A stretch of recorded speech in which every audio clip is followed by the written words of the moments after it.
तहसीन पूनावाला जी, क्या ये नई तरीके की राजनीति की शुरुआत है और सियासत में अब ये श्राप वाली राजनीति क्या वोट दिलाएगी? क्या जनता को ये कह देना कि आप वो वोटर्स राक्षस हैं जो भारतीय जनता पार्टी को वोट देते हैं, क्या ये ठीक राजनीति की शुरुआत हो रही है? क्या इसमें जियो है? तहसीन जी। जी शुक्रिया प्राची जी, आप मेरे पास आई तो मैं 2 या 3 चीज कहना चाहता हूँ। ये बात बिल्कुल सही है कि दोनों ओर से जो स्टेटमेंट्स है उसका स्तर नीचे गिर गया, और मैं अक्सर आपके शो पे कहता हूँ दोनों ओर से, ये नहीं है कि एक ही ओर से हो रहा है।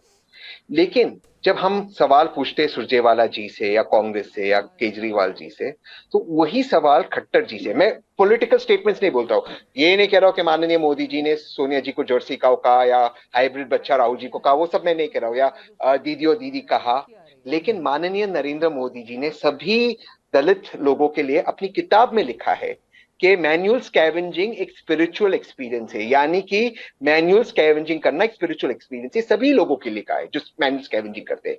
वही खट्टर साहब ने मेरे देश की महिलाओं के बारे में कहा है कि मर्द उनकी तरफ देखेंगे नहीं अगर वो ठीक से कपड़े पहने। ये खट्टर साहब का स्टेटमेंट मैं इंडिया टीवी से कोट कर रहा हूं।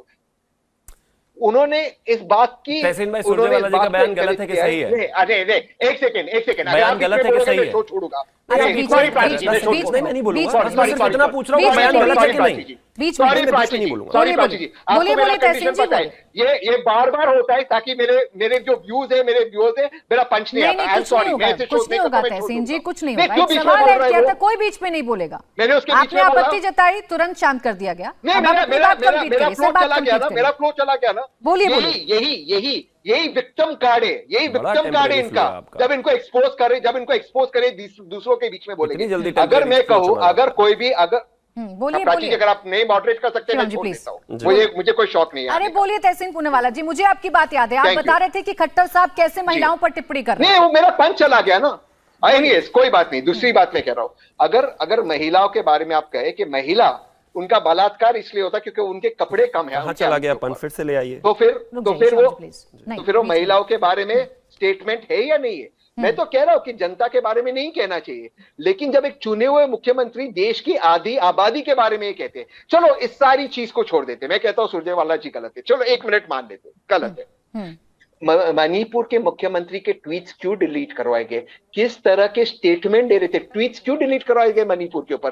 क्या किया और उस पर क्या एक्शन ले गए? चलो तीसरी चीज मैं कहता हूं, मणिपुर के मुख्यमंत्री खुद नेशनल टीवी पर आकर कहते, खुद टीवी पे आके, ये तो 2 ही केस है, महिलाओं को नंग परेड किया गया, कई सैकड़ों महिलाओं को नंग परेड किया गया। हमको इंटरनेट इसलिए बंद करना पड़ा ताकि इंडिया टीवी जैसे नेशनल चैनल्स पर ये नया खबर चले कि मणिपुर में महिलाओं को नंग परेड किया जा रहा है। तो ये राक्षस जैसा व्यवहार है या नहीं है? ठीक है, एक बात प्लीज क्लियर करिएगा तहसीन पूनावाला जी। देखिए, मैं किसी के बयान का यहाँ समर्थन नहीं कर रही हूँ, जो बयान गलत है वो बयान गलत है।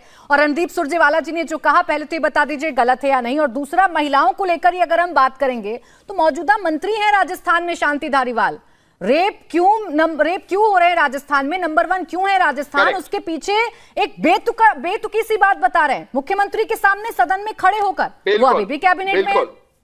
नहीं, मैं आपको इसके बाद की बात बताता हूँ। बिल्कुल गलत बात की उन्होंने, बिल्कुल गलत बात की। और कांग्रेस की मीडिया डिपार्टमेंट ने कहा हम इससे इत्तेफाक नहीं रखते, उनको माफी मांगनी पड़ेगी। उन्होंने रिकॉर्ड है, सिर्फ उन्होंने नहीं, कर्नाटका के मिनिस्टर ने, कि प्रियंका गांधी जी का फोन आया, हमको माफी मांगनी पड़ी। मैं अभी आपसे पूछता हूँ, ये बीजेपी के नेता असेंबली में बैठ के पॉन देखते हैं, ये बीजेपी के मुख्यमंत्री कहते हैं कि महिलाओं को, 2 महिलाओं को नहीं, सैकड़ों महिलाओं को नंग परेड कराया गया, क्या एक्शन लिया गया? मैं तो कहता हूं सुरजेवाला जी को ये बात नहीं करनी चाहिए, लेकिन देश के माननीय प्रधानमंत्री अपनी किताब में आज भी लिखे कि मैनुअल स्कैवेंजिंग एक स्पिरिचुअल एक्सपीरियंस है। तो ये बताओ, मेरे जो दलित देशवासी है वो एक स्पिरिचुअल एक्सपीरियंस कर रहे हैं। चलिए, लेकिन तहसीन पूनावाला जी जनता को लेकर है ना, एक सेकंड में एक कमेंट शांतनु जी कर लूं, बहुत देर से इंतजार कर रहे हैं, बहुत देर से, समय फिर ब्रेक का हो जाएगा। एक सेकंड, शांतनु गुप्ता जी आ रही हूँ, मरीना जी आ रही हूँ आपके पास, एक सेकंड। शांतनु गुप्ता जी, क्या ये सेल्फ गोल हो गया? बीच में आप एक सेकंड, शांतनु जी, क्या ये सेल्फ गोल हो गया शांतनु गुप्ता जी, जो कांग्रेस के नेता की तरफ से कहा गया?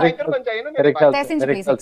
अगर कोई भी दर्शक इसको सुनेगा, देखेगा, तो बिल्कुल एक फ्रस्ट्रेशन में बोला हुआ वो स्टेटमेंट लग रहा है कि हमने देखा है काफी समय से सत्ता, चाहे हरियाणा से हो, चाहे देश से हो, और बहुत सारे प्रदेशों से कांग्रेस से दूर है। तो पहले उन्होंने नरेंद्र मोदी को गाली दी, इसको गाली दी, उसको गाली दी, अब वो सीधे जनता पे आ गई, भाई तुम वोट ही ठीक से नहीं दे रहे हो, इसलिए सरकारें आ रही। तो मेरे ख्याल से ये कोर पे है कि मतलब 37% 38% जो पार्टी चुनाव जीत के आ रही है उतने मतों से, और उसको कह रहे हैं कि भाई आपका वोटर ही राक्षस है। कौन है ये राक्षस वोटर? मतलब जिसको घर मिला है जिस माँ को, और वो जब वोट देके आती है नरेंद्र मोदी को, तो राक्षस है वो महिला। जिसको पीएम किसान का पैसा मिला है वो किसान राक्षस है। जो आयुष्मान भारत के लिए जो मरीज जाता है और उसका इलाज हो जाता है और वोट देता है नरेंद्र मोदी को, वो मरीज राक्षस है। तो इतने जो लाभार्थी, एक नया वोट बैंक है। देखिए पहले एक आसान सी राजनीति थी कांग्रेस के पास, थोड़ा अल्पसंख्यक का तुष्टीकरण करो, हिंदुओं को जातियों में बांटो और चुनाव जीत जाओ बड़ी आसानी से। अब वो नहीं बचा है। अब एक लाभार्थी वोट बैंक नया डेवलप हो गया।